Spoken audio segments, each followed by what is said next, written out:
नमस्कार, स्वागत आहे तुमचं माझ्या यूट्यूब चॅनलमध्ये, ज्याचं नाव आहे स्वामी भक्ती मराठी।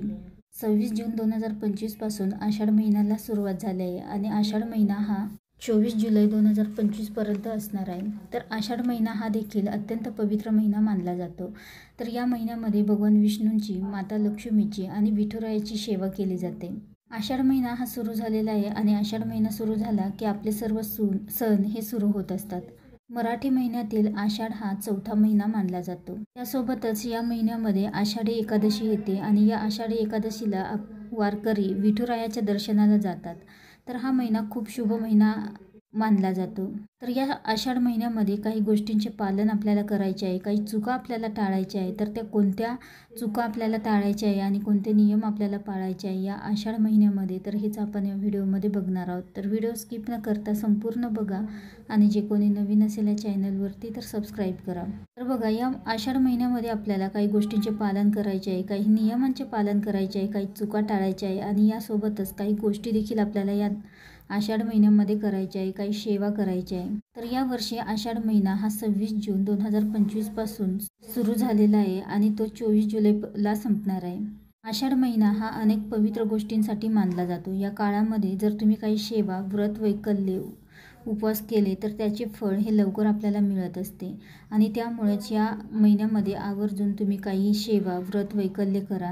भगवान विष्णूंची जास्तीत जास्त सेवा आपल्याला या महिन्यामध्ये करायची आहे। त्यासोबतच या महिन्यामध्ये आपण कोणती कामे करावी, तर आषाढ हा पवित्र महिना असल्यामुळे रोज सकाळी आपल्याला लवकर उठायचे आहे, रोज तुळशीला पाणी अर्पण करायचे आहे आणि या महिन्यामध्ये सकाळी रोज न चुकता तुळशीला पाणी हे अर्पण करा। त्यासोबतच संध्याकाळी तुपाचा दिवा लावा किंवा तेलाचा लावला तरीही चालेल, अगरबत्ती लावायची आहे। तुळशीची जर सेवा झाली तर माता लक्ष्मी भरभरून आशीर्वाद देईल।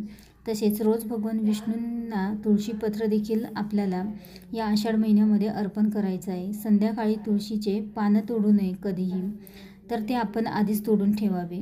यासोबतच तुळशीला जल अर्पण करताना ओम नमो भगवते वासुदेवाय नमः या मंत्राचा देखील जप करावा। तसेच या आषाढ महिन्यामध्ये सूर्यदेवांना देखील रोज जल अर्पण करावे। आषाढ महिना हा माता लक्ष्मी, भगवान विष्णू आणि सूर्यदेवांच्या पूजेसाठी अत्यंत महत्त्वाचा मानला जातो आणि त्यामुळेच या आषाढ महिन्यामध्ये त्यांची सेवा ही झालीच पाहिजे। तसेच दानही तुम्ही करू शकता, दानधर्म देखील करू शकता, तुमच्या यथाशक्ती तुम्ही दानधर्म करू शकता। आपल्या पितरांची सेवा करणं देखील या महिन्यामध्ये शुभ मानले जाते। तर तुम्ही दानामध्ये तुम्ही धान्य, कपडे, तुम्हाला जे जमेल ते तुमच्या यथाशक्तीनुसार तुम्ही दान करू शकता। दान केले तर आपले पितर देखील भरभरून आशीर्वाद देतात आणि पितरांचा आशीर्वाद मिळवणं खूप महत्त्वाचं आहे।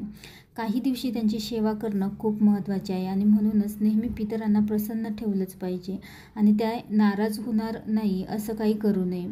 तर अत्यंत महत्त्वाचा हा महिना आहे, त्यामुळे या महिन्यामध्ये आपल्या पितरांसाठी आणि भगवान विष्णूंची देखील आपल्याला जास्तीत जास्त सेवा करायची आहे। आपल्या पितरांच्या नावाने कायम काही शुभतिथींना दान धर्म हे करत जा, जेणेकरून आपले पितर हे आपल्यावर खुश राहतील आणि आपल्या ज्या काही आयुष्यामध्ये अडचणी, संकट असतील तर त्या दूर होण्यास मदत होईल।